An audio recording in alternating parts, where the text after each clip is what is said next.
The notification popped up on my phone while I was sitting in my home office, reviewing architectural plans for the new pediatric wing at St. Mary's Hospital. My nephew Tyler had tagged me in his Instagram story, and against my better judgment, I clicked on it. There I was, frozen in digital humiliation, a shaky video of me at his 18th birthday party last month, handing him my carefully wrapped gift. The caption read, "Aunt Sarah still shops at discount stores #pooraunt #birthdayfail #collegebound." The video showed Tyler opening my gift, a leather-bound journal and a nice pen set I'd found at a local craft fair. His face in the video said everything: disappointment, embarrassment, the barely concealed eye roll as his friend snickered in the background. "Thanks, Aunt Sarah." His recorded voice dripped with sarcasm. Just what every 18-year-old wants, a diary. The comments were already piling up. "Bro, your aunt gave you homework supplies for your birthday. At least pretend to be grateful, LMAOO. My poor relatives do this too. So cringe." I set my phone down and rubbed my temples. Tyler, my sister Monica's only child, the boy I'd babysat countless times, who I'd tutored through high school math when he was struggling, the same boy who apparently thought I was the family charity case. It wasn't the first time. For years, I'd watched Tyler and Monica exchange knowing looks at family gatherings when I arrived in my sensible Toyota Camry, wearing clothes from Target, carrying my coffee in a reusable mug from home. They had no idea that the discount store where I'd bought his journal was actually a fair trade artisan collective I'd helped fund, or that the pen was handcrafted by a veteran-owned small business I'd invested in. My phone rang. "Monica." "Sarah, I'm so sorry," she began without preamble. "I just saw Tyler's post. I've told him to take it down." "It's fine," I lied, minimizing the architectural plans on my computer screen. "He's just excited about college," Monica continued, making excuses as always. "You know how kids are. He's been stressed about money. Tuition is so expensive these days. Richard and I are taking out a second mortgage just to cover his first year." I made sympathetic noises while pulling up another file on my computer. The Winters Foundation Annual Report. Page 47 showed a particular line item that Monica would have found very interesting, if she'd ever bothered to ask about my work beyond assuming I was still a part-time bookkeeper. "Anyway," Monica sighed, "I hope you're not too hurt. Tyler does appreciate everything you've done for him, the tutoring, the birthday gifts." "I understand," I said, and I did. I understood that my sister and nephew had created a narrative about poor Aunt Sarah, and nothing I said would change it. They'd made assumptions based on my modest lifestyle, never questioning why someone with my supposed financial limitations had so much free time for volunteer work. "Are you coming to his graduation?" Monica asked. "It's in 3 weeks, though I understand if you can't afford, if you can't make it." "I wouldn't miss it," I assured her. "Tyler's graduating from Elmhurst University, right?" "Yes, we're so proud. Richard knows someone on the board who helped with his application. It's such a prestigious school."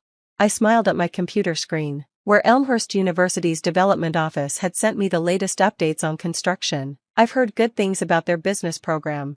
"Oh, Sarah," Monica's voice took on that patronizing tone I knew so well. "Tyler's not studying business. He's going into marketing and social media. He says that's where the real money is now. Maybe he could help you set up a Facebook page for your little bookkeeping thing?"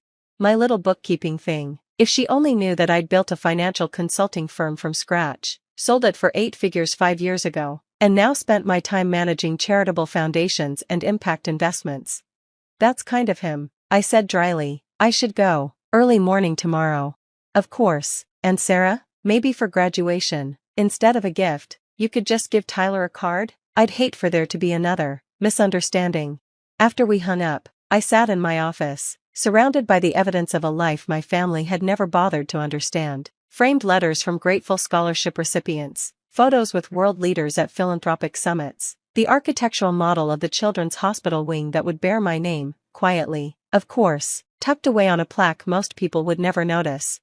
I pulled up Tyler's Instagram again. The story now had over 200 views, with more comments mocking the poor aunt and her sad gift. One particularly cruel comment came from Tyler's best friend. "Bet she shows up to graduation in the same dress she wore to your 16th birthday. They weren't wrong. I did plan to wear the same dress, a simple navy blue sheath that had served me well at countless board meetings and charity galas. Why waste money on a new outfit when that money could fund another scholarship? 3 weeks passed quickly. I spent them finalizing details that Monica and Tyler would soon discover. ensuring everything was in place for what would certainly be an interesting graduation day. The morning of the ceremony, I arrived at Elmhurst University early, parking my Camry in the visitor lot and making my way to the administration building. Dr. Patricia Hawkins, the university president, was waiting for me in her office. "Sarah," she embraced me warmly, "I can't tell you how excited we are about today's announcement. The board is thrilled." "And the students have no idea?" I confirmed. "None. We've kept it completely under wraps as you requested, though I must say, the suspense is killing me. An anonymous donor suddenly wanting recognition after all these years of giving." "It's time," I said simply. "My nephew is graduating today." "Tyler Morrison?" Dr. Hawkins' eyes widened. "He's your nephew?" "But that is, when we interviewed him for the scholarship program, he mentioned family financial difficulties." "Tyler got a scholarship?" This was news to me. "A small merit scholarship," Dr. Hawkins clarified, "though honestly, his grades were borderline. We mainly considered him because," she trailed off, looking uncomfortable. Because? Because in his essay, he wrote about overcoming family challenges, specifically, about rising above his circumstances despite having relatives who, and I quote, settled for mediocrity." I laughed, surprising Dr. Hawkins. "Did he now?" "Well, that's certainly one perspective." We went over the ceremony details one more time. I'd insisted on sitting with my family rather than on stage with the dignitaries. Despite Dr. Hawkins' protests, I wanted to see Monica and Tyler's faces when the announcement was made. The graduation ceremony was held in the new Sarah Winters Business Center, though the signage wouldn't be unveiled until after the announcement. I found Monica, Richard, and Tyler's grandparents in the crowd, taking my seat next to them in my familiar navy dress. "Sarah," Monica air-kissed me, "you made it, and look, you dressed up." "It's the same dress I always wear," I said mildly. "Well, it's timeless," Monica managed. "Tyler's so excited, he's already got an internship lined up at a marketing firm, unpaid, but great experience." "Wonderful," I said, watching the graduates file in. Tyler caught sight of us and waved, though I noticed he quickly turned away when one of his friends pointed at me and whispered something.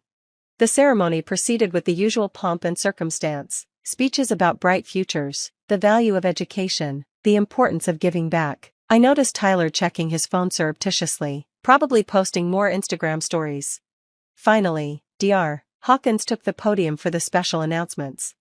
"Before we confer degrees," she began, "I have the privilege of sharing some extraordinary news. For the past 7 years, Elmhurst University has been blessed by an anonymous benefactor whose generosity has transformed our institution." Monica leaned over to whisper, "Rich people and their tax write-offs, right?" I kept my eyes on the stage. "This donor," Dr. Hawkins continued, "has funded our new business center, established 40 full-ride scholarships for first-generation college students, built our computer lab, and renovated our library. Today, I'm thrilled to announce that this benefactor has agreed to finally let us acknowledge their incredible contribution." The audience stirred with interest. I saw Tyler sit up straighter, probably hoping to network with whoever it was. "Ladies and gentlemen, please join me in thanking Sarah Winters, whose vision and generosity have given countless students the opportunity to pursue their dreams." The spotlight found me in the crowd. I stood slowly, giving a small wave as the audience erupted in applause, but I was watching my family. Monica's mouth had dropped open. Richard was fumbling with his program, frantically reading the donor recognition page he'd ignored earlier. Tyler, visible on the graduate platform, had gone completely white. "Ms. Winters has donated over $30 million to Elmhurst University," Dr. Hawkins announced over the applause, "including the building we're sitting in right now. Sarah, would you please join us on stage?" I made my way to the platform, passing Tyler's section. His friends, the same ones who'd mocked my discount store gift, were staring at me with a mixture of awe and horror. Tyler himself looked like he might faint. On stage, Dr. Hawkins handed me the microphone. I'd prepared remarks, but looking out at the sea of young faces, some of whom were here only because of scholarships I'd funded, I decided to speak from the heart.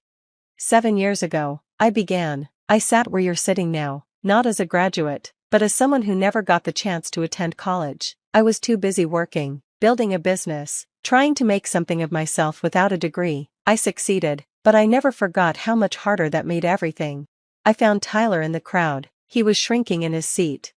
"I started donating to Elmhurst because I believe education should be available to everyone, regardless of their financial situation. The 40 students on full scholarships this year? They're here because they had the grades, the drive, and the dreams, they just needed someone to believe in them.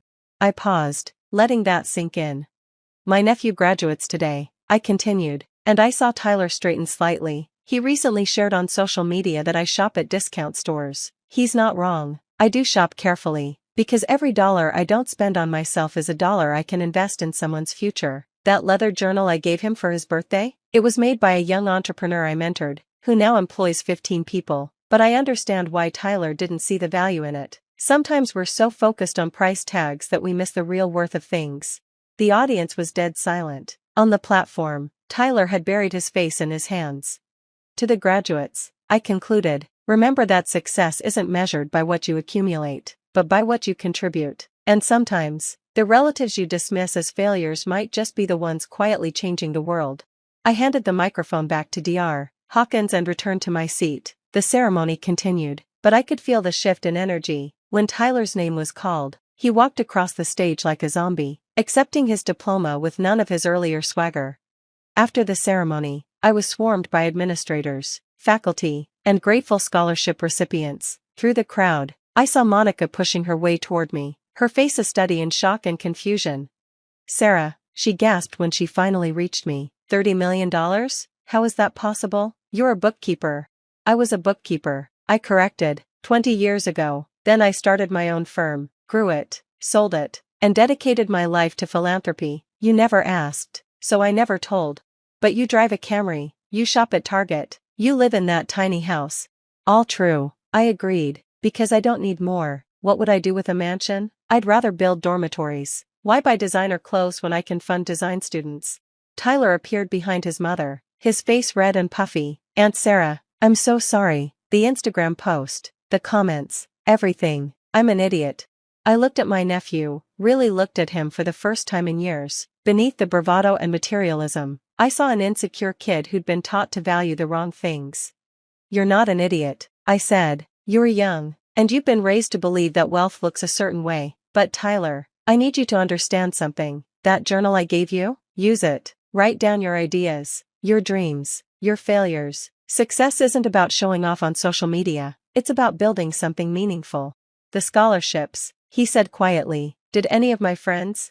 Marcus Washington, your roommate? Full ride. Jennifer Chen, who you study with? Her family lost everything in a fire freshman year. The emergency fund I established kept her in school. David Martinez from your marketing class? First in his family to attend college, thanks to the winter scholarship." Tyler's face crumpled. "And I made fun of you, posted about you being poor. Oh God, they all saw it. They must hate me."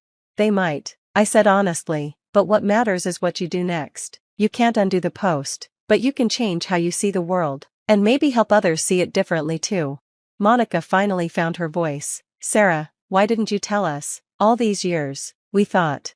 "You thought what you wanted to think," I interrupted gently. "You saw my simple clothes and modest car and created a story that fit your worldview. I let you, because I wanted to know if you'd value me without the money." I got my answer. The crowd was growing again, students wanting to thank me, parents asking about scholarship opportunities, media requests for interviews, but I kept my focus on my family. "I have to ask," Richard said, speaking for the first time, "the building? Your name is on this building?" Dr. Hawkins overheard and laughed. "On this building, the library, the computer center, the new dormitory. Sarah's the largest donor in Elmhurst's history. We offered to name the school after her, but she declined." "Too flashy," I said with a small smile. Tyler was typing frantically on his phone. For a moment, I thought he was posting another story, but then he showed me the screen. He'd written a long post apologizing for his earlier behavior, acknowledging his privilege, and thanking the aunt who'd quietly funded not just buildings but futures.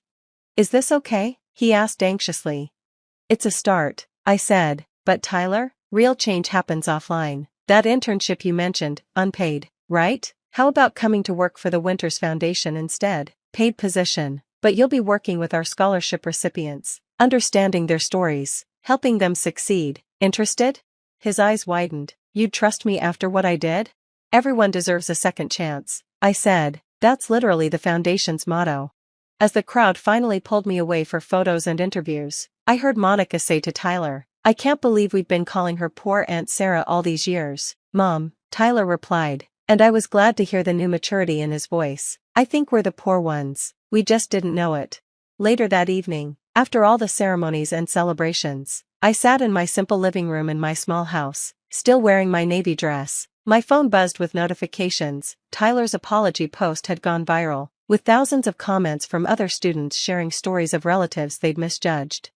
But the message that made me smile was a private text from Tyler. Aunt Sarah, I filled 3 pages in the journal already. Turns out it was exactly what I needed. Thank you for seeing who I could be, even when I couldn't see it myself. I picked up my own well-worn journal and made a new entry. Today, Tyler learned that wealth isn't what you have, but what you give. The real gift wasn't the journal, it was the lesson that came with it. Sometimes, the best philanthropy is letting people discover the truth for themselves. Outside my window, I could see the lights of Elmhurst University in the distance, glowing with the dreams of students who would never know my name but would carry forward the opportunities I'd quietly provided. And somewhere on campus, my nephew was learning that his poor aunt had been rich all along, just not in the way he'd been taught to recognize. The discount store journal, it turned out, was worth more than he'd ever imagined. It held his future,